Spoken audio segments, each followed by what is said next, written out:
Thanks, Gary. As you said, I'm here for Webex One 2025. I'm very excited. This is the first time I've ever been here. And look who I found. David Danto, who just joined us literally last week, but I found him in person. David, it's good to see you. It's good to see you as well. I've been to Webex One many times before, a whole one other time, but lots of Cisco conferences, so I was happy to see you here. Surprised, but happy. Yeah, exactly. And this is kind of a really interesting year for me to have come to this, because I do feel like there were some particularly interesting announcements for the AV community. Very interesting announcements, and one of them happened yesterday, but not here, Yeah. and they're both involving Microsoft MDEP. So we had one of Cisco's competitors, Neat, announce that they're joining the MDEP program, and then here at Webex One, we learned that Cisco is going to be on board with their new devices. Now, both of these are announcements about future products, not current products. So everything that they've both got out now aren't, at this point at least, aren't going to be switching over to MDEP, but those two companies coming on board means from the legacy video manufacturers, there's only two left that aren't on board now. One is Logitech, and the other one is HP. And honestly, HP's lost. I don't want to get into that, but Logitech, they're going to need some product refreshes in order to join it. So there's only two left. It's going to be interesting to watch when all the dominoes fall. Why do you think MDEP has been so quickly adopted by nearly every company that's really big in the UC space? Well, I can give you the overt reason or the covert reason, but the overt reason is, Android has been scattered ever since people have been using it, the AOSP version of Android. So, one company would have one version, another company would have another version. It was very hard for Microsoft to keep them all updated. And by creating one stable version of AOSP Android, their Microsoft device ecosystem platform, I've got to keep remembering that, now they can send out patches all at one time, and they can keep it updated, and they can keep it secure, which is worth it. The covert reason is that if you're not on MDEP, you can't release a new Microsoft Teams product. So all these manufacturers have been told, anything that you had certified, okay, fine, it's still certified. But anything that you want to release that's new, that you want certified from Microsoft Teams, has to be on our MDEP. That pretty much is what told everybody.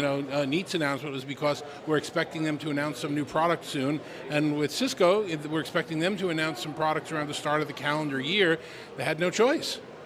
Which is so interesting, because in a lot of ways, Cisco and Webex are directly a competitor to Microsoft. So it's kind of really interesting to see them being like, well, we understand that people want to use Cisco devices sometimes, but not necessarily use them on Webex. Some people use Teams for a lot of different things, including meetings. So to me, it was really interesting to see them be like, well, we recognize this is happening, so we might as well make it really easy for it to happen, because we still want our devices to be able to be used by Teams. Yeah, well, a couple of years ago, Cisco made the decision that they want to be an open platform. They want you to use their better devices on whatever platform you use, and if you happen to use the Webex platform, you get an even better experience. So that's a conscious decision.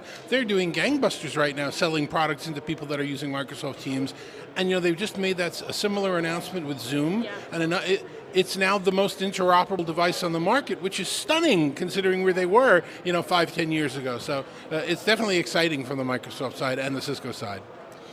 Why do you think they decided to become the most open of any of the other options out there? Well, we were listening to Jeetu Patel today and Anurag talking about how they want to be. They don't want to force people into a walled garden. They want people to experience what it's like using the Cisco devices. And if you use two devices, that's more magic, and you start to get those experiences. They would like that. They're also, when you have certain enterprises that have 4, 5, 6, 7 vendors in a space, and they can cut down a vendor or two, a lot of them are making the decision, well, you have a Cisco in the data center, we use Microsoft at the desktop, we can cut out an HP, we can cut out a Logi, A lot of them are saying that's great, one less vendor to deal with, and they're very happy with it. Others aren't making that decision, so it's not cut and dry, but they've been doing very well selling into Teams customers. Yeah.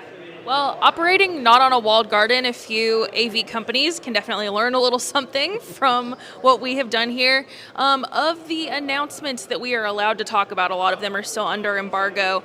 What is the one that is most exciting to you? Well, I'm impressed with what they referred to as director, which is an overused name, unfortunately, in our space.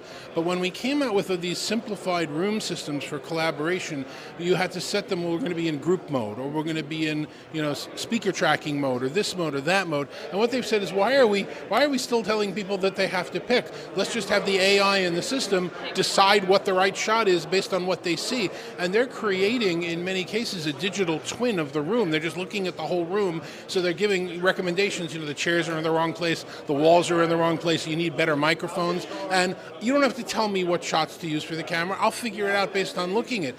That's amazing. Cisco is used to be known differently as a company that had one button to push, and with this feature, it's no buttons to push. You just walk in and start doing your room.